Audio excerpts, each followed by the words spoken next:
दोस्तों, इस वीडियो में हम जानेंगे आर्य समाज और इससे जुड़ी महत्वपूर्ण बातों को। आर्य समाज एक ईश्वरवादी भारतीय हिंदू सुधार आंदोलन है जो वेदों के अचूक अधिकार में विश्वास के आधार पर मूल्यों और प्रथाओं को बढ़ावा देता है। आर्य समाज की स्थापना 10 अप्रैल 1875 को सन्यासी तपस्वी दयानंद सरस्वती ने की थी। आर्य समाज हिंदू धर्म में धर्मांतरण शुरू करने वाला पहला हिंदू संगठन था। संगठन ने 1800 के दशक से भारत में नागरिक अधिकार आंदोलन के विकास की दिशा में भी काम किया है। समाज की स्थापना के लिए एक वैकल्पिक तिथि 24 जून 1877 है, क्योंकि यह तब लाहौर में था जब समाज पंजाब में स्थित एक क्षेत्रीय आंदोलन से अधिक बन गया था। वैदिक स्कूल 1869 और 1873 के बीच दयानंद ने भारत में रूढ़िवादी हिंदू धर्म में सुधार के लिए अपने प्रयास शुरू किए। उन्होंने गुरुकुल वैदिक विद्यालय की स्थापना की, जिसमें वैदिक मूल्यों, संस्कृति और सत्य पर जोर दिया गया। स्कूलों ने प्राचीन वैदिक सिद्धांतों के आधार पर लड़कों और लड़कियों को अलग अलग शिक्षा दी। वैदिक स्कूल प्रणाली भारतीयों को ब्रिटिश शिक्षा के पैटर्न से मुक्त करने के लिए भी थी। पहला वैदिक स्कूल फर्रुखाबाद में 1869 में स्थापित किया गया था। इसके पहले वर्ष में 50 छात्रों का नामांकन हुआ था। इस सफलता के कारण मिर्जापुर 1870, कासगंज 1870, छलेस अलीगढ़ 1870 और वाराणसी 1873 में स्कूलों की स्थापना हुई। स्कूलों में छात्रों को भोजन, आवास, कपड़े और किताबें सभी निःशुल्क मिलती हैं। अनुशासन सख्त था। छात्रों को मूर्ति पूजा, मूर्तिकला, पत्थर की मूर्तियों की पूजा करने की अनुमति नहीं थी, बल्कि उन्होंने संध्यावंदनम दैवीय ध्वनि के साथ वैदिक मंत्रों का उपयोग करके ध्यानपूर्वक प्रार्थना और अग्निहोत्र दिन में 2 बार गर्म दूध चढ़ाने का प्रदर्शन किया। वेदों के अधिकार को स्वीकार करने वाले संस्कृत शास्त्र ग्रंथों का अध्ययन सिखाया गया। इनमें वेद, उपनिषद, आरण्यक, काशिका, निरुक्त, महाभाष्य, अष्टाध्यायी, दर्शन शामिल थे। कलकत्ता आने के बाद दयानंद का काम बदल गया। उन्होंने संस्कृत के बजाय हिंदी में व्याख्यान देना शुरू किया। हालांकि संस्कृत ने सम्मान प्राप्त किया, लेकिन हिंदी में दयानंद बहुत अधिक श्रोताओं तक पहुंचे। उनके सुधार के विचार सबसे गरीब लोगों तक पहुंचने लगे। वाराणसी में दयानंद की बात सुनने के बाद जय किशन दास नामक एक स्थानीय सरकारी अधिकारी ने दयानंद को अपने विचारों के बारे में एक पुस्तक प्रकाशित करने के लिए प्रोत्साहित किया। जून से सितंबर 1874 तक दयानंद ने अपने लेखक भीमसेन शर्मा को व्याख्यान की एक श्रृंखला निर्धारित की। व्याख्यानों में विविध विषयों पर दयानंद के विचारों को दर्ज किया गया। वे 1875 में वाराणसी में सत्यार्थ प्रकाश, सत्य का प्रकाश शीर्षक से प्रकाशित हुए था, जबकि सत्यार्थ प्रकाश के लिए उनकी पांडुलिपि का संपादन वाराणसी में किया जा रहा था। दयानंद को बॉम्बे की यात्रा का निमंत्रण मिला। वहां उन्हें वल्लभाचार्य संप्रदाय के प्रतिनिधियों से बहस करनी थी। 20 अक्टूबर 1874 को दयानंद बंबई पहुंचे। बहस अच्छी तरह से प्रचारित होने के बावजूद कभी नहीं हुई। बहरहाल, प्रार्थना समाज के 2 सदस्यों ने दयानंद से संपर्क किया और उन्हें अपनी एक सभा में बोलने के लिए आमंत्रित किया। उसने ऐसा ही किया और उसका खूब स्वागत हुआ। उन्होंने दयानंद की हिंदू समुदाय के उत्थान और हिंदुओं को ईसाई या इस्लाम में परिवर्तित होने के दबाव से बचाने की इच्छा को मान्यता दी। दयानंद ने बंबई में 1 महीना बिताया और 60 लोगों को अपनी ओर आकर्षित किया। उन्होंने दयानंद के विचारों को आध्यात्मिक और बौद्धिक आधार के रूप में एक नए समाज की स्थापना का प्रस्ताव दिया। 31 दिसंबर 1874 को दयानंद स्थानीय प्रार्थना समाज के सचिव हरगोविंद दास द्वारकादास के निमंत्रण पर गुजरात के राजकोट पहुंचे। उन्होंने श्रोताओं से प्रवचन के विषय आमंत्रित किए और 8 पर बोले। फिर से दयानंद का स्वागत किया गया और राजकोट समूह ने उनके कारण में शामिल होने के लिए चुना। समाज का नाम बदलकर Arya Samaj society of noble कर दिया गया।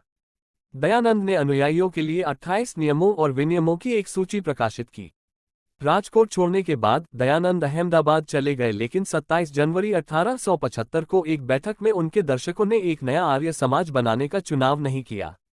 इस बीच राजकोट समूह एक राजनीतिक पंक्ति बन गया था। पवित्र धागे से लड़कों को निवेश करने के लिए आर्य समाज की बैठक। बॉम्बे लौटने पर दयानंद ने एक स्थानीय आर्य समाज के लिए सदस्यता अभियान शुरू किया और 100 नामांकन प्राप्त किए। 7 अप्रैल 1875 को बॉम्बे आर्य समाज की स्थापना हुई। दयानंद ने स्वयं बॉम्बे समूह के नेता के बजाय एक सदस्य के रूप में नामांकन किया। समाज बढ़ने लगा। दयानंद के बाद आर्य समाज का विकास। दयानंद की 1883 में हत्या कर दी गई थी। इस असफलता के बावजूद आर्य समाज का विकास जारी रहा, खासकर पंजाब में। समाज के शुरुआती नेता पंडित लेखराम 1858-1897 और स्वामी श्रद्धानंद महात्मा मुंशी राम विज 1856-1926 थे। कुछ लेखकों का दावा है कि समाज की गतिविधियों से मुसलमानों और हिंदुओं के बीच दुश्मनी बढ़ गई। श्रद्धानंद ने शुद्धि आंदोलन का नेतृत्व किया, जिसका उद्देश्य उन हिंदुओं को वापस लाना था जिन्होंने अन्य धर्मों को हिंदू धर्म में परिवर्तित कर दिया था। 1893 में पंजाब के आर्य समाज सदस्य शाकाहार के प्रश्न पर विभाजित हो गए। जो समूह मांस खाने से परहेज करता था उसे महात्मा समूह और दूसरे समूह को संस्कृत पार्टी कहा जाता था। 1900 के दशक की शुरुआत में समाज या इससे प्रेरित संगठन जैसे जाट पटतोड़ मंडल ने जातिगत भेदभाव के खिलाफ अभियान चलाया। उन्होंने विधवा पुनर्विवाह और महिलाओं की शिक्षा के लिए भी अभियान चलाया। समाज ने दक्षिण Africa, Fiji, Mauritius, Suriname, Guyana और त्रिनिदाद और टोबैगो जैसी भारतीय आबादी वाले ब्रिटिश उपनिवेशों में भी अध्याय स्थापित किए। लाला लाजपत राय जैसे प्रमुख भारतीय राष्ट्रवादी आर्य समाज के थे और इसके प्रचार में सक्रिय थे। भगत सिंह के दादा ने आर्य समाज का अनुसरण किया, जिसका भगत सिंह पर काफी प्रभाव था। 20वीं सदी की शुरुआत में ब्रिटिश औपनिवेशिक सरकार ने समाज को एक राजनीतिक निकाय के रूप में देखा। सरकारी सेवा में कुछ समाजियों को समाज से संबंधित होने के कारण बर्खास्त कर दिया गया था। 1930 के दशक में जब हिंदू राष्ट्रवादी समूह राष्ट्रीय स्वयंसेवक संघ उत्तरी भारत में प्रमुखता से विकसित हुआ तो उन्हें पंजाब के आर्य समाज का समर्थन मिला। पंजाब में आर्य समाज का अहमदिया आंदोलन द्वारा विरोध किया गया था, जिसने समाज को विभिन्न मुस्लिम समूहों में से अपने सबसे आक्रामक विरोधियों में से एक प्रदान किया और जिसके संस्थापक मिर्जा गुलाम अहमद समाज के नेताओं के साथ धार्मिक विवादों में बड़े पैमाने पर शामिल थे, विशेष रूप से पंडित लेखराम के साथ। सिख बहुल सिंह सभा ने भी इसका विरोध किया, जो अकाली दल की अग्रदूत थी। सिंधी में आर्य समाज 19वीं सदी के अंत और 20वीं सदी की शुरुआत में सिंध में समाज सक्रिय था। इस क्षेत्र में समाज की गतिविधियों में संगठन में आधे मुस्लिम या निम्न जाति समुदायों को एकीकृत करने में शुद्धि का उपयोग करना शामिल था। कई धर्मांतरण करने में सक्रिय समाज सदस्य नारायण देव को सिंधी शहीद के रूप में सम्मानित किया जाता है। उन्हें कभी कभी दयानंद के वीर सिपाही के रूप में जाना जाता है। देव 1948 में एक सड़क लड़ाई में मारे गए थे। सिंधी राष्ट्रवाद का इतिहास भी आर्य समाज की गतिविधियों से जुड़ा हुआ है। 19वीं शताब्दी में सिंध के हिंदू समुदाय को ईसाई मिशनरियों द्वारा चुनौती दी गई थी और समाज ने इस क्षेत्र में ईसाई मिशनरियों द्वारा किए गए रूपांतरण के लिए एक निवारक के रूप में कार्य किया। एक हिंदू सिंधी नेता बाद में राष्ट्रीय स्वयंसेवक संघ (आरएसएस) और भाजपा में प्रमुख हो गया। मलकानी के अनुसार आर्य समाज ने 1930 के दशक में व्यायामशाला और संस्कृत पाठशाला खोलकर हिंदू सिंधियों के बीच एक नया गौरव बनाया।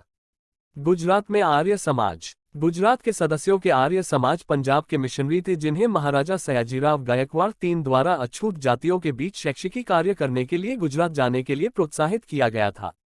गुजरात समाज ने अनाथालय खोले। 1915 में महात्मा गांधी के भारत लौटने पर समाज ने समर्थन खोना शुरू कर दिया, क्योंकि कई कार्यकर्ता उनके आंदोलन में शामिल हो गए। मालाबार में धर्म परिवर्तन 1921 में मालाबार के मुस्लिम मोपला समुदाय द्वारा विद्रोह के दौरान भारतीय समाचार पत्रों ने बताया कि कई हिंदुओं को जबरन इस्लाम में परिवर्तित किया गया था। आर्य समाज ने शुद्धि समारोहों के माध्यम से इन लोगों को वापस हिंदू धर्म में वापस लाने के लिए इस क्षेत्र में अपने प्रयासों का विस्तार किया। समाज पर रूढ़िवादी हिंदू के विचार बद्रीनाथ मठ के तत्कालीन शंकराचार्य ने 1939 में कैंटरबरी के आर्कबिशप को एक पत्र में आर्य समाजियों को अनहिंदू कहा था। उन्होंने ईसाइयों और मुसलमानों को परिवर्तित करने के समाज के प्रयासों की भी आलोचना की। हैदराबाद राज्य में आर्य समाज की एक शाखा हैदराबाद राज्य के बीड जिले के धारूर में स्थापित की गई थी, जो ब्रिटिश औपनिवेशिक शासन के दौरान सबसे बड़ी रियासत थी। केशव राव कोराटकर 1932 तक संगठन के अध्यक्ष थे। उनके कार्यकाल के दौरान समाज ने पूरे राज्य में स्कूलों और पुस्तकालयों की स्थापना की। हालांकि एक सामाजिक और धार्मिक संगठन समाज की गतिविधियों ने 1930 के दशक के दौरान निजाम की सरकार का विरोध करने में एक महान राजनीतिक भूमिका निभाई। 1938-1939 में आर्य समाज ने सत्याग्रह के माध्यम से निजाम सरकार का विरोध करने के लिए हिंदू महासभा के साथ मिलकर काम किया। निजाम सरकार ने आर्य समाज के मंदिरों पर छापा मारकर और अपवित्र करके जवाब दिया। बदले में समाज ने इस्लाम और राज्य के इस्लामी शासकों की आलोचना की। इसने राज्य की हिंदू और मुस्लिम आबादी के बीच की खाई को व्यापक रूप से बढ़ा दिया। भाषा का मुद्दा आर्य समाज ने पंजाब में हिंदी के प्रयोग को बढ़ावा दिया और पंजाबी के प्रयोग को हतोत्साहित किया। यह शिरोमणि अकाली दल समूह और आर्य समाज द्वारा प्रतिनिधित्व किए गए सिखों के बीच अंतर का एक गंभीर बिंदु था। भारत की स्वतंत्रता और पंजाबी सूबा आंदोलन पंजाबी भाषी राज्य की मांग के समय के तुरंत बाद की अवधि के दौरान अंतर को चिन्हित किया गया था। मानवीय प्रयास। आर्य समाज एक धर्मार्थ संगठन है। उदाहरण के लिए 1905 के कांगड़ा भूकंप के पीड़ितों को दान दिया गया था। समाज ने महिलाओं के मतदान के अधिकार और विधवाओं की सुरक्षा के लिए अभियान चलाया। ऐसी ही रोचक जानकारी के लिए लाइक और फॉलो करें हमारे चैनल को। धन्यवाद। आपका दिन शुभ हो।